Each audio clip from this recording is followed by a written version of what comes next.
নিগার সুলতানা ইতিহাসের পাতায় জায়গা করে নিলেন লাল বলের ক্রিকেটের বাংলাদেশের প্রথম সেঞ্চুরি করা ব্যাটার হিসাবে।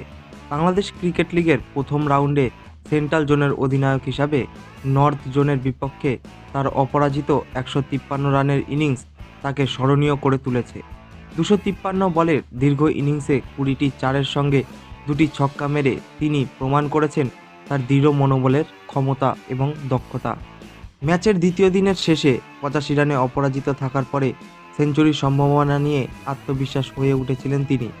আল শারিয়ার রোকেনের ২৬ বছরের আগের সেঞ্চুরির মতোই এই ইনিংসটি বাংলাদেশের ক্রিকেটের জন্য বিশেষ করে গুরুত্বপূর্ণ। ম্যাচ শেষে বিসিবির দেওয়া ভিডিও বার্তায় তিনি বললেন, আল্লাহর কাছে লাখো লাখো শুক্রিয়া যে বড় একটা মাইল ফলকের তৌফিক আমাকে দান করেছে। আমি প্রস্তুতি নিয়েছিলাম ভালো করে, সেটা বাস্তবায়নে রূপান্তরিত করতে পেরে আমি খুব খুশি। তার এই অর্জন বাংলাদেশের নারী ক্রিকেটের জন্য একটি নতুন অধ্যায়ের সূচনা করলো, যা ভবিষ্যতের জন্য নতুন অনুপ্রেরণা হয়ে থাকবে।